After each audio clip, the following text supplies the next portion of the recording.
on va aller mettre du texte à cet endroit-ci. Et alors, ce qui va avoir de particulier, ce texte, c'est qu'il va être habillé par la forme de la tête du loup. Donc, il va y avoir du texte ici, qui sera en blanc, d'accord, dans un bloc, et il va être habillé par la tête du loup. Donc on va essayer de faire quelque chose de correct, parce qu'il ne faudrait pas que les mots soient coupés non plus par certaines choses là. Alors première chose, allons dans la palette. D'abord vous êtes sur la page 21. Je ne vous ai pas dit que c'était la page 21, mais ça se voit. Hein. Donc vous allez sur la page 21. Alors ce qu'on va faire ici, il y a différentes manières de le faire. Je vous propose une manière qui est facile.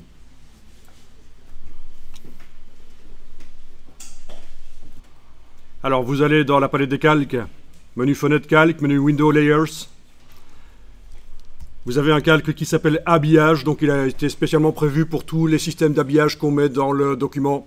Les images qui habillent, les textes qui habillent. Donc vous allez faire Alt-clic sur le verrou une fois, deux fois. Vous avez verrouillé tous les calques, sauf le calque habillage.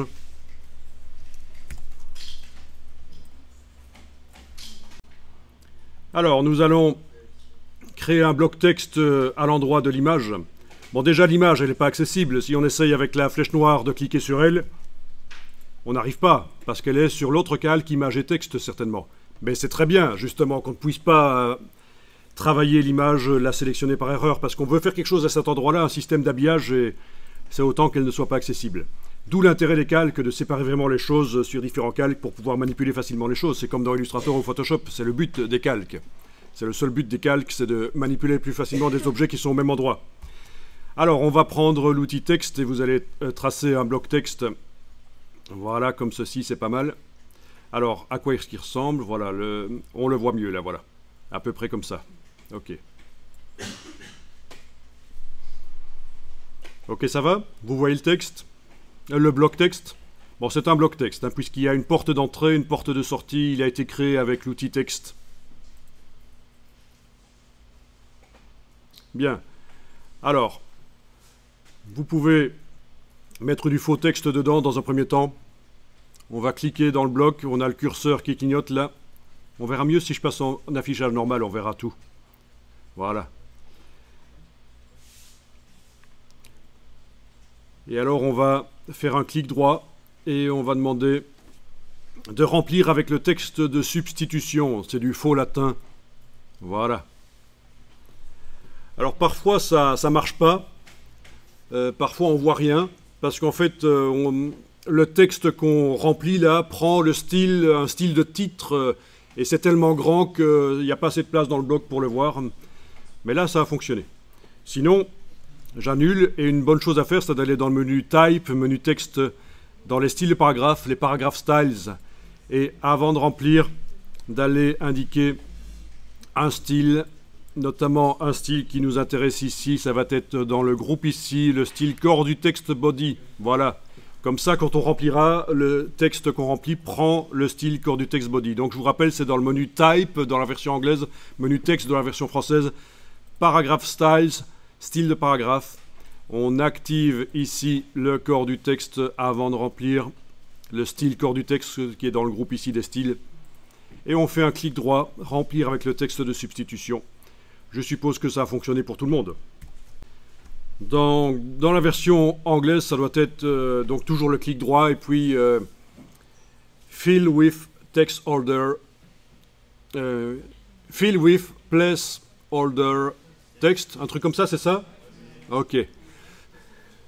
Donc c'est remplir avec le texte de substitution. C'est en attendant, pendant qu'on conçoit un document, vous ne devez pas nécessairement réfléchir à quel est le vrai texte qui sera à cet endroit-là. Vous concevez le côté graphique du document. Quand vous concevez une maquette d'un magazine ou d'une brochure et que vous allez la montrer au client, ça peut être intéressant d'utiliser du faux texte.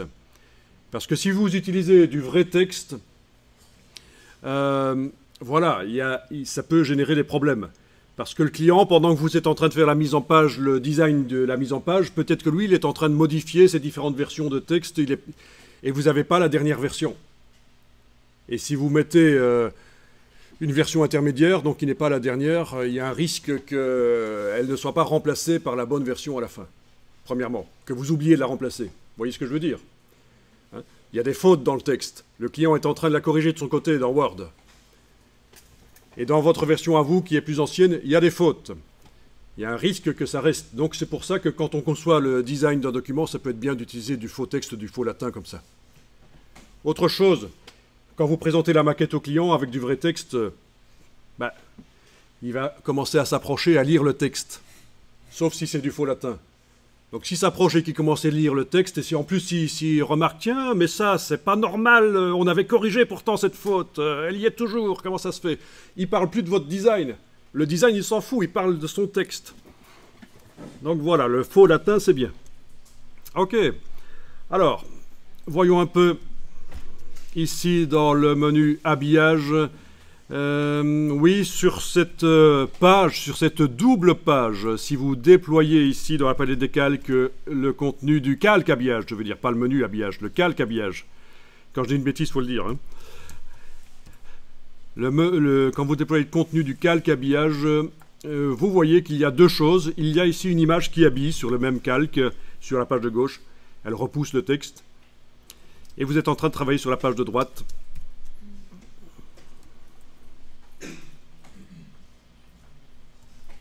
Ok. Vous êtes en train de travailler sur la page de droite. Sur cet élément-là que vous avez sélectionné, sur lequel vous êtes en train de travailler. C'est lequel? Bon, si on le sélectionne avec la flèche noire, on va le voir forcément. Voilà, vous le sélectionnez avec la flèche noire, le bloc texte que vous avez juste créé là précédemment. Et ici, c'est comme dans Illustrator, en fait, InDesign fonctionne comme Illustrator. Vous avez le petit carré qui vous indique qu'est-ce qui est actuellement sélectionné sur la page. Alors voilà, on va temporairement aller verrouiller cet élément. Voilà, vous mettez le petit verrou en face de cet élément. Donc le bloc texte que vous avez ici créé est verrouillé. Bien. Alors on va aller dans la palette des outils chercher le crayon. Ouais. Il faut vraiment s'adapter d'un logiciel à l'autre, hein, c'est pas évident.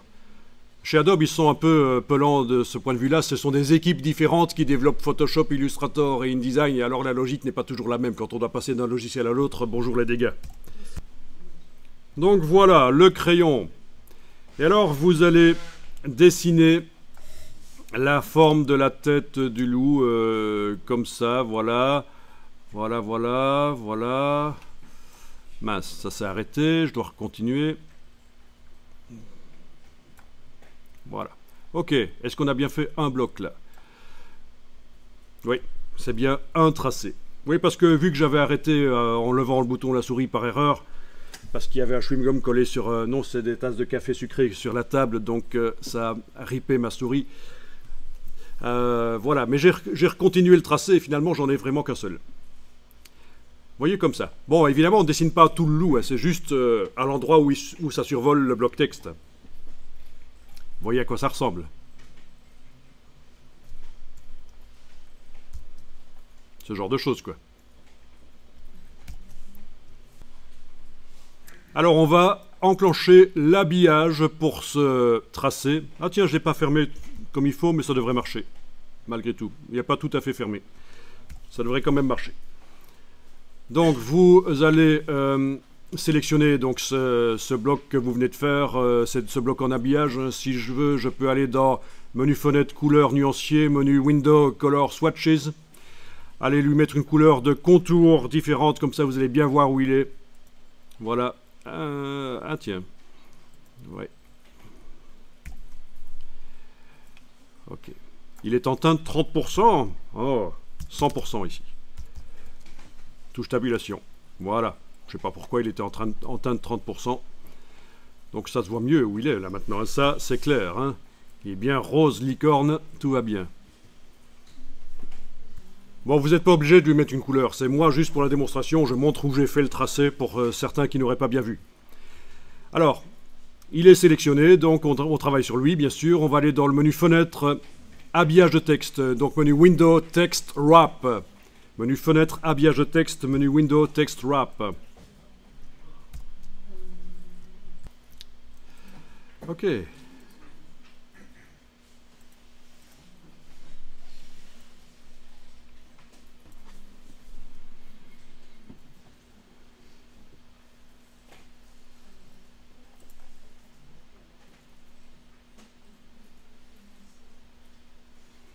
Ok.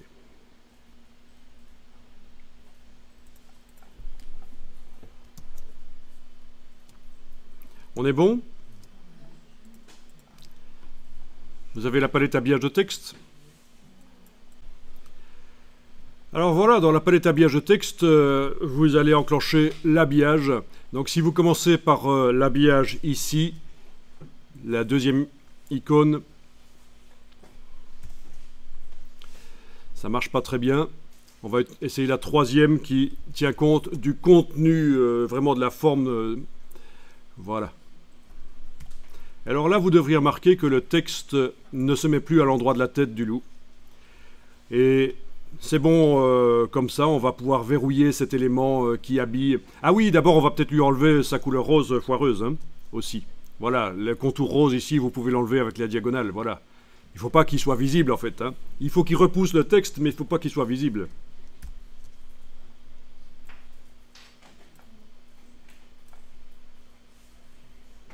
Donc quand on est en affichage aperçu et qui n'est pas sélectionné quand on clique à côté de lui, on ne le voit pas.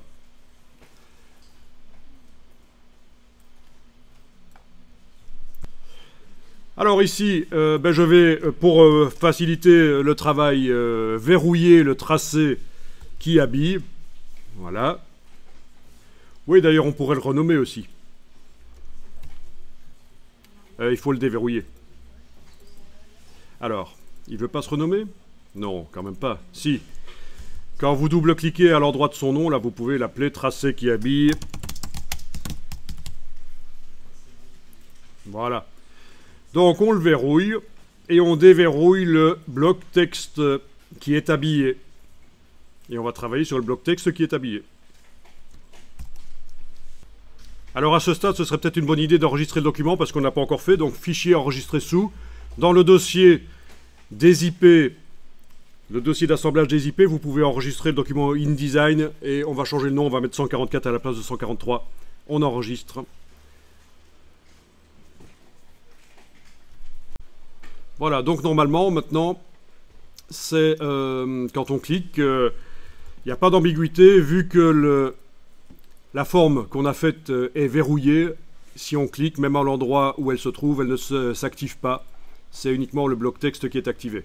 On va faire en sorte que le texte soit dans une police plus épaisse que ça, avec un interlignage moins grand, et on va le mettre en blanc. Et on va espérer que sur cette partie-là de l'image qui est foncée, il restera lisible malgré tout. Donc, vous allez dans la...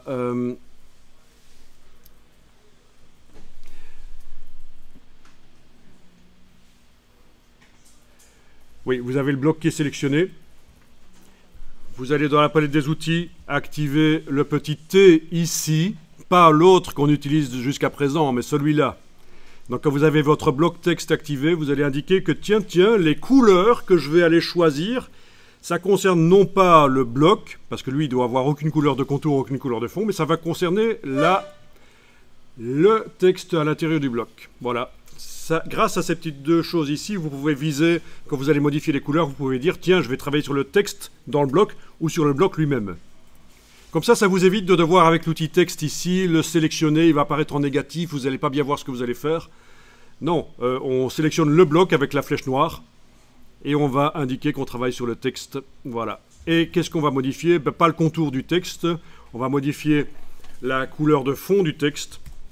Et vous allez pouvoir la mettre en couleur papier, donc en blanc comme ça si vous voulez. Voilà. Alors, vous avez le blanc du papier ici, voilà, puisque on considère que voilà, le papier est blanc. Et quand vous appliquez couleur papier non modifiable, ça vient avec InDesign, c'est non modifiable, eh bien, vous avez le texte en blanc. Alors, ça pourrait être intéressant malgré tout de créer une couleur rien que pour ce texte-là. on ne sait jamais si à un certain moment on décide de le mettre en une autre couleur. Ça peut être intéressant. Donc, vous allez dans le menu de la palette nuancier. Nuancier, si vous ne l'avez pas encore dans la version anglaise, c'est menu Window, Color, Swatches. Dans la version française, c'est Fenêtre, Couleur, Nuancier. Et vous allez créer une couleur rien que pour des textes qui viennent comme ça en blanc sur des images. Comme ça, s'il y a un zozo qui vous dit « Ah, ce serait bien que ce soit plutôt gris clair que blanc », eh ben, d'un coup, en modifiant la couleur dans le nuancier, ça va le faire. Donc, nouvelle couleur. Nouvelle couleur. On va faire ça en RVB, parce que ça fait 15 ans que Adobe dit qu'il faut faire du RVB, même si au final le document va être CMJN.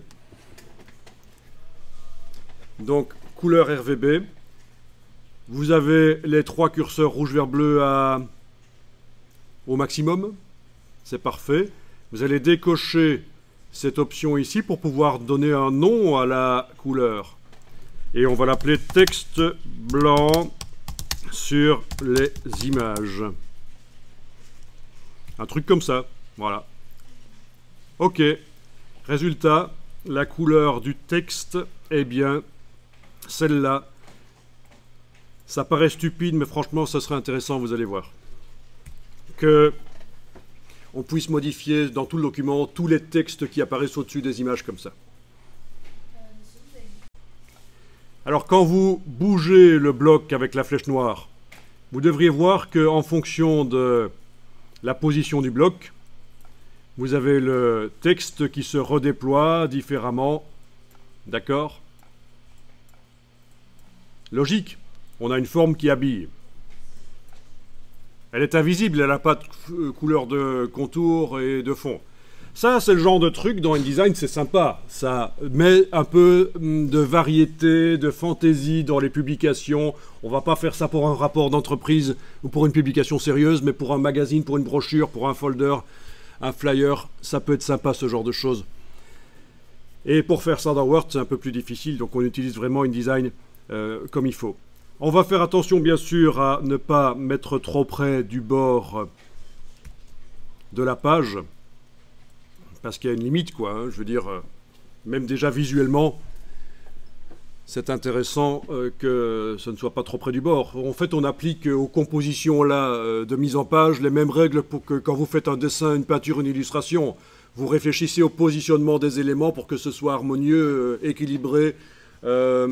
Voilà. Vous n'allez pas mettre dans une illustration, sauf les tout débutants qui n'ont encore rien compris, le personnage qui colle au bord de la page. Eh bien, c'est la même chose pour le texte, dans la mise en page. On va enregistrer le document tel qu'il est là, sous un nouveau nom. Donc, double sécurité, au cas où, pour la suite, je fais tout foirer, j'aurai encore cet enregistrement-là.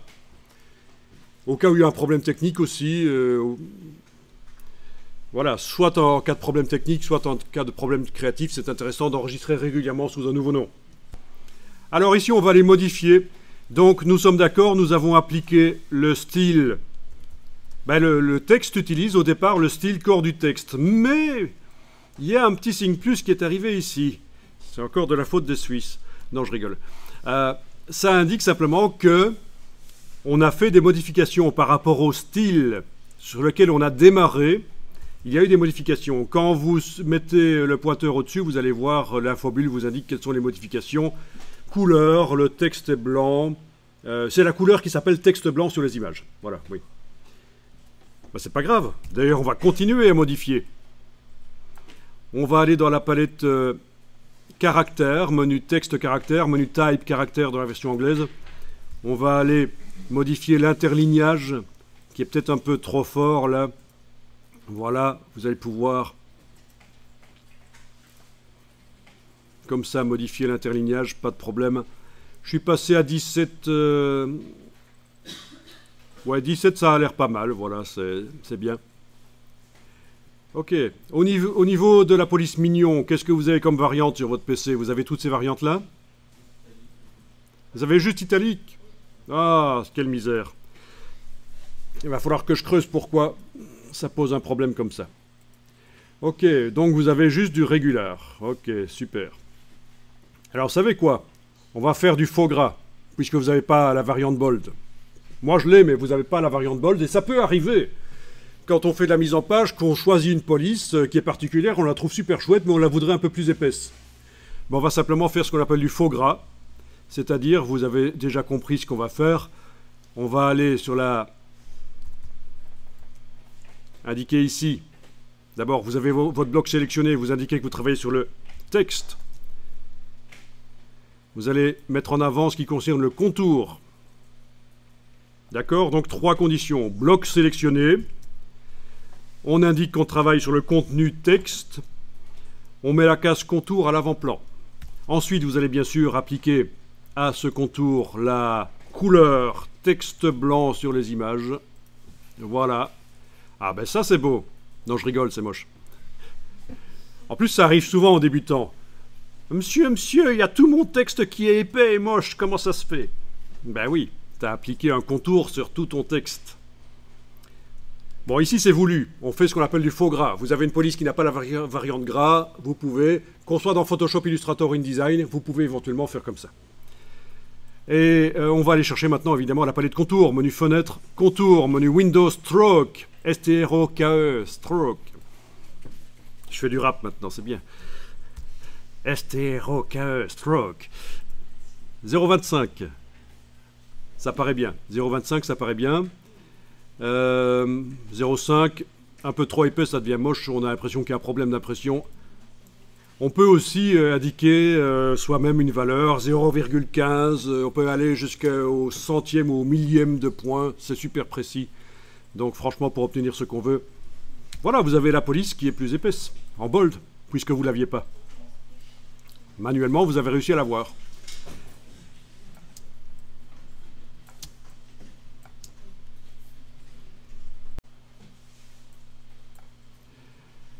Ok. Alors, étant donné qu'on a quand même épaissi le caractère, vous allez peut-être pouvoir jouer ici.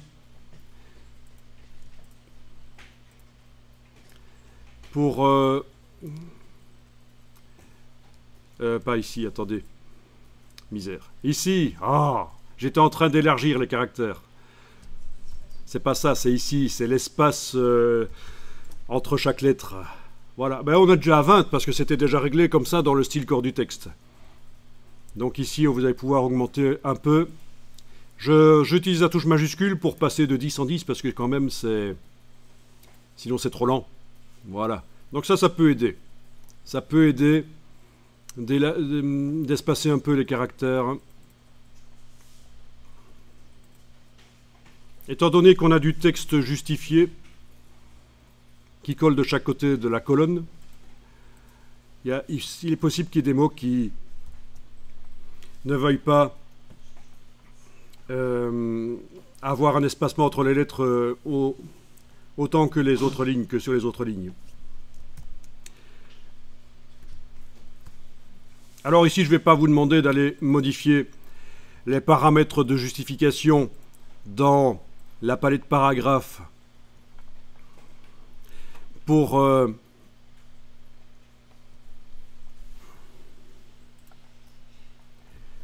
régler ce problème des mots qui ne veulent pas avoir leur caractère qui s'espace comme il faut. Non, on va juste bouger un peu le bloc, ça va peut-être régler le problème avec la flèche noire. Voilà, vous avez vu ça? Avant, après. Commande Z, commande majuscule Z. Annuler, rétablir. Donc j'ai juste bougé un peu le bloc. Et mon problème, en tout cas chez moi, a été résolu. Voilà. Alors on a de l'habillage et ça peut être sympa, éventuellement. Alors dans la palette habillage, on va retourner dans la palette habillage qui est peut-être toujours affichée sur votre écran. Alors, menu fenêtre, habillage de texte, ben, elle est toujours là. Menu Window Text Wrap dans la version anglaise. Vous avez votre bloc qui est sélectionné.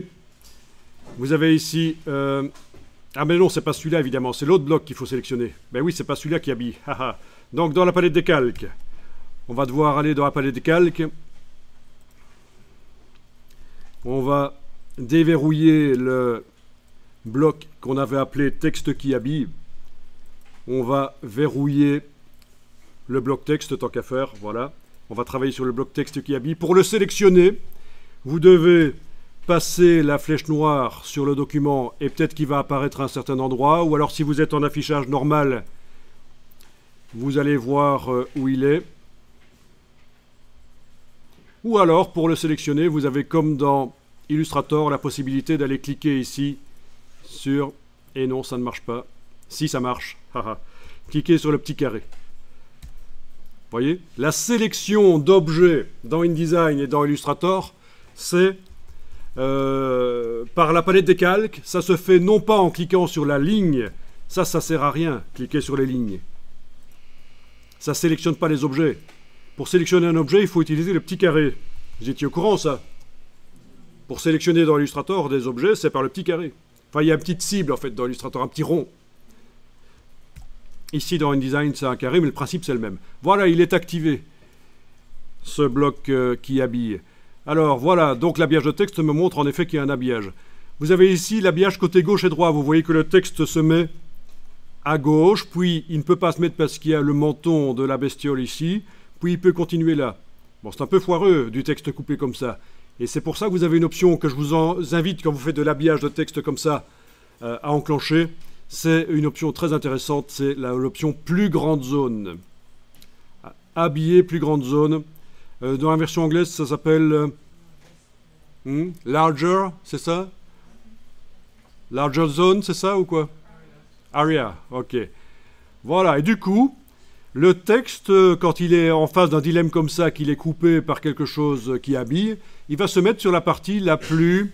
où il y a le plus de place. Donc ici, il y avait apparemment moins de place que là, donc il s'est mis de ce côté-ci. Donc pour la lisibilité du texte, ce sera mieux.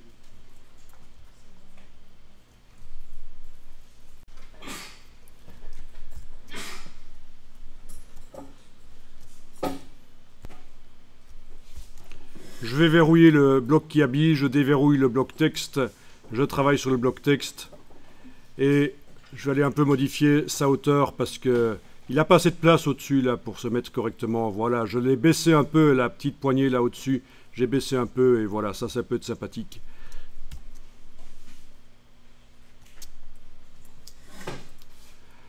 Voilà, et logiquement, il faudrait aussi faire un style pour le paragraphe, un style pour le bloc qui habille. Ça pourrait être utile vraiment ça. Un style pour le paragraphe, un style pour le bloc qui habille.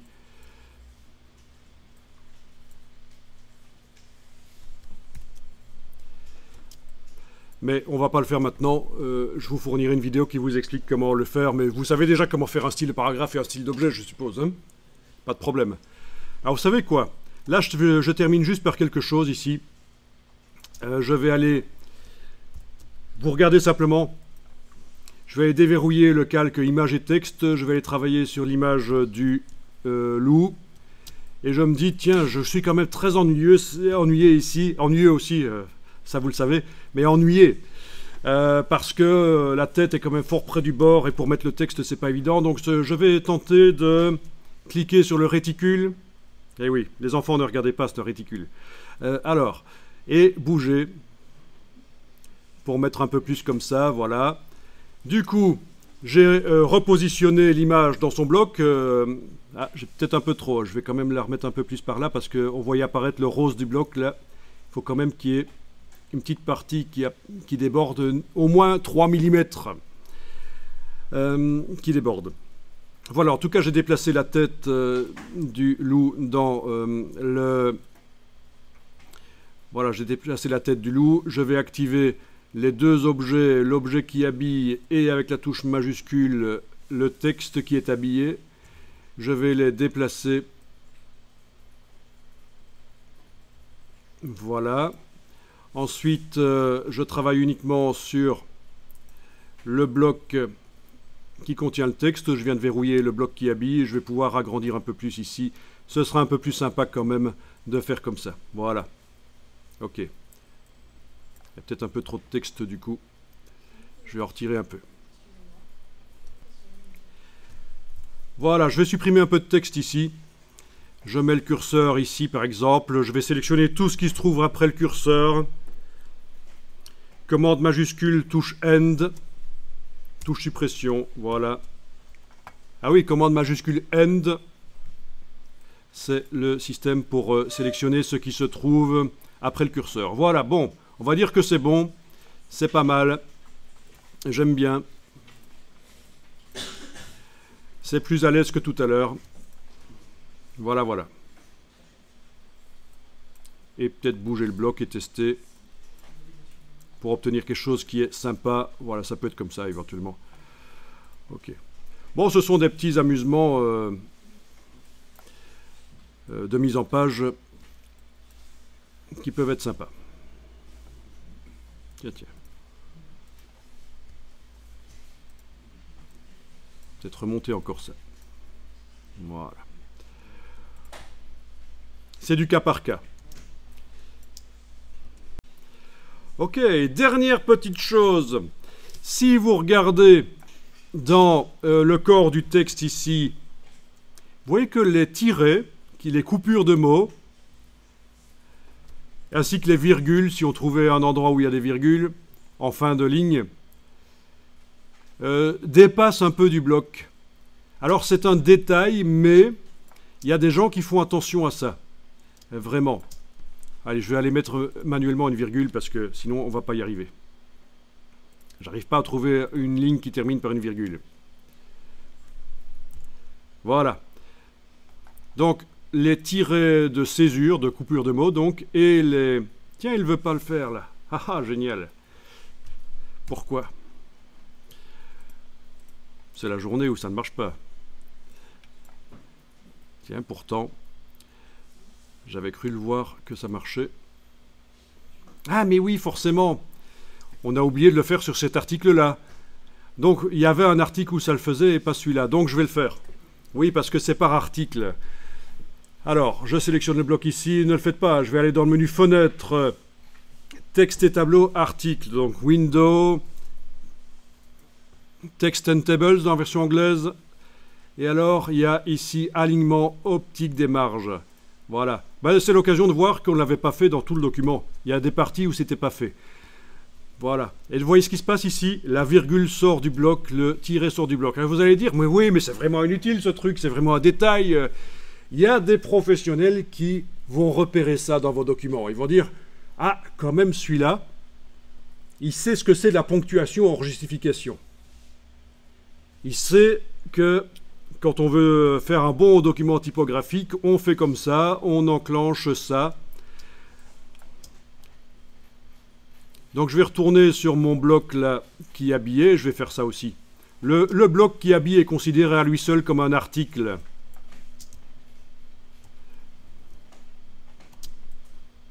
Donc je le sélectionne. J'arrive pas à le sélectionner parce qu'il est verrouillé, c'est malin. Ok, je le sélectionne. Je vais dans menu fenêtre, texte et tableau, article, donc Window, Text and Tables. Et ça s'appelle Story ou article? Story, ok. Et j'enclenche l'alignement optique des marges. Et voilà, vous voyez que le tiret sort, et il y avait aussi une virgule quelque part. Non, elle n'est pas en fin de ligne, mais en tout cas, s'il y en avait, ça sortirait, et c'est plus clean. Un bon document au niveau typographique, c'est une addition de petits détails misérables comme ça. Et ensemble, ça fait un document qui est meilleur.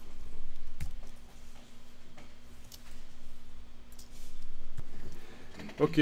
Si le texte n'était pas assez lisible, et ça va se voir quand on va sortir les impressions test, on pourrait mettre un bloc noir partiellement transparent à bord flou derrière pour aider un peu. On pourrait mettre aussi une ombre sous le texte sous chaque lettre. Mais là, ça va. Je pense que cette partie-là d'image est quand même assez sombre. On pourrait aussi modifier cette partie-là d'image dans Photoshop pour la faire un peu plus sombre, pour que le texte soit plus visible à cet endroit-là. Alors, enregistrer le document.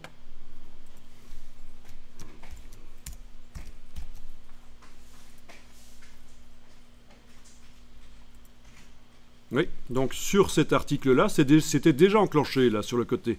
On voit le tiret qui déborde. Donc il faudrait que je vérifie dans tout le document si sur chaque article, chaque bloc ou bloc et ceux avec les autres blocs chaînés, si l'option est enclenchée de alignement optique des marges ou comme on appelait ça, ponctuation hors justification.